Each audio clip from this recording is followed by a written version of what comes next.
When I was in college, I participated in several protests. I know you're shocked. I recall one occasion when a large group of us staged a nonviolent sit-in at the president's office.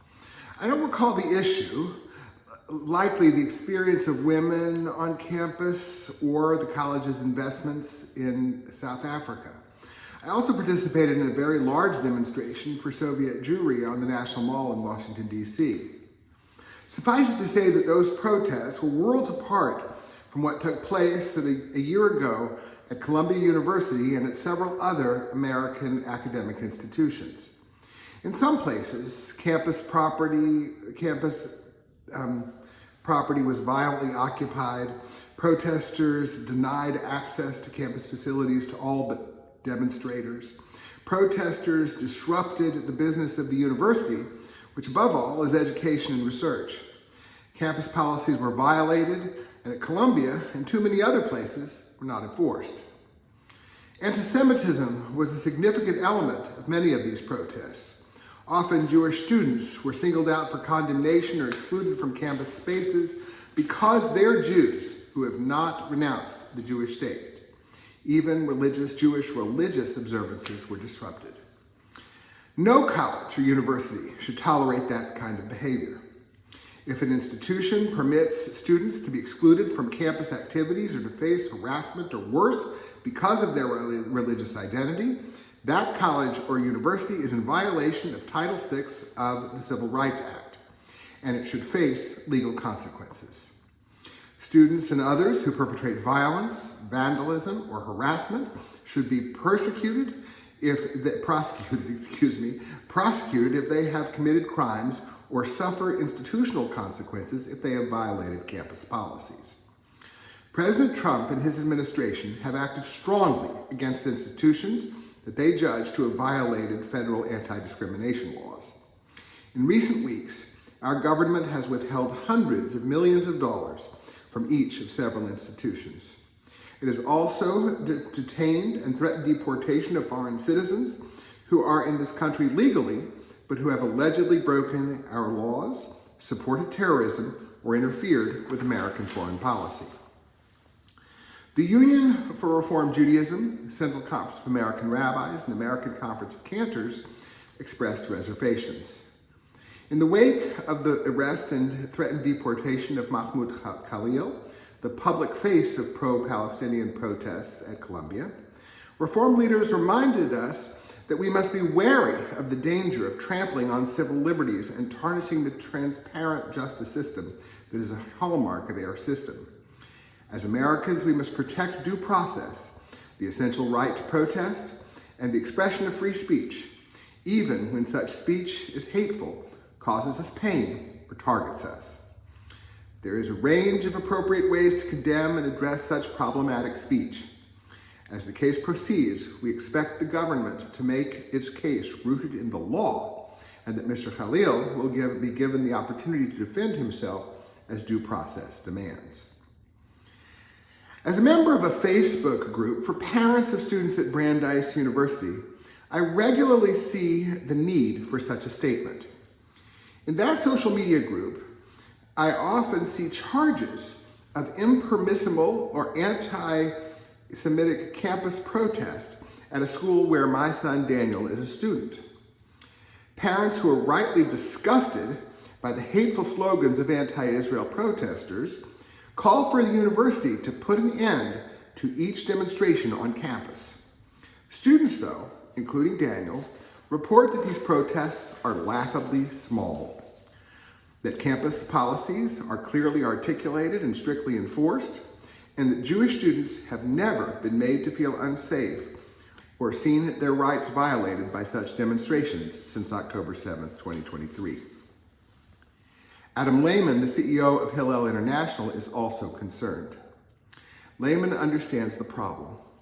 For example, he writes, while many universities improved their policies and enforcement of these policies in this academic year, we have continued to observe and address a historically high rate of issues.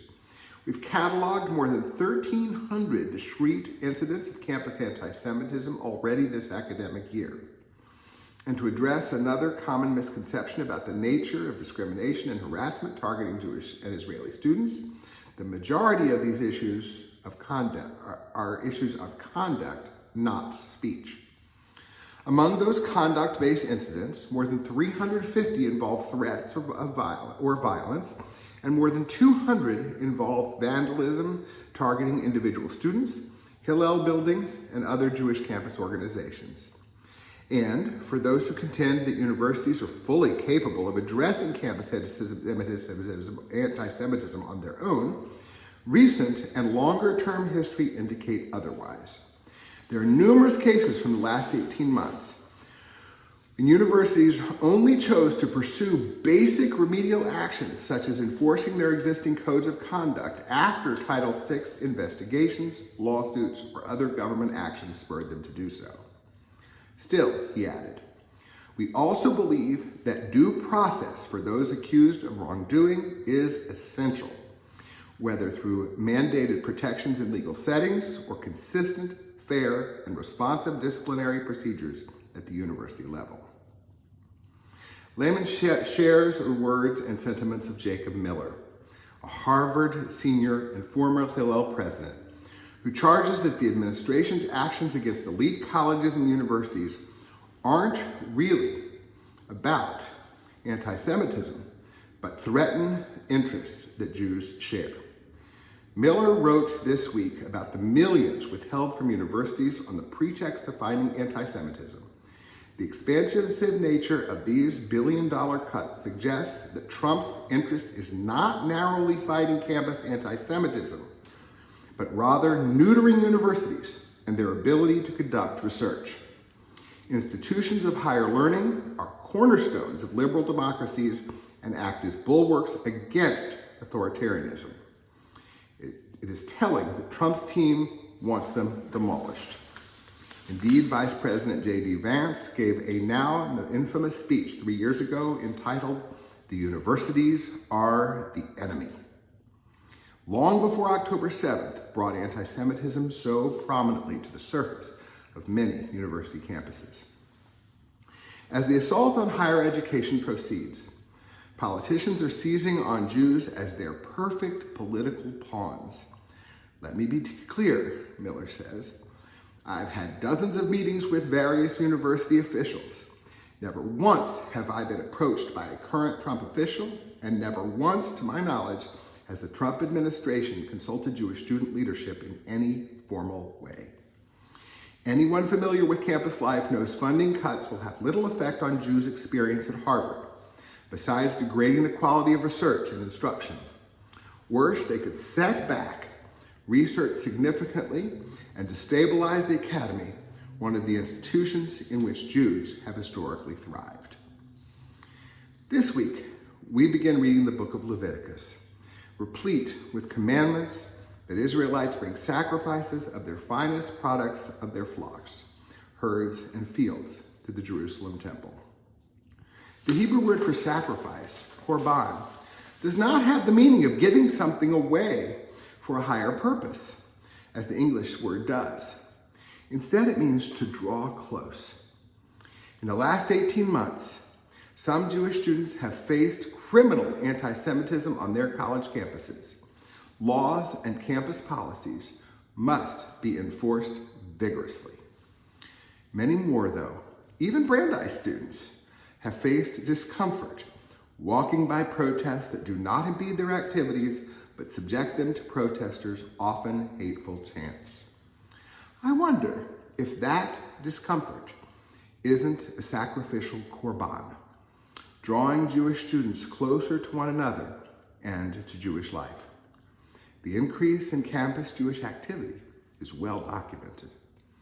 Just as important, that discomfort is a worthy sacrifice for the preservation of American values, First Amendment freedom of speech and the rule of law that have preserved Jewish safety in America for more than 2 centuries.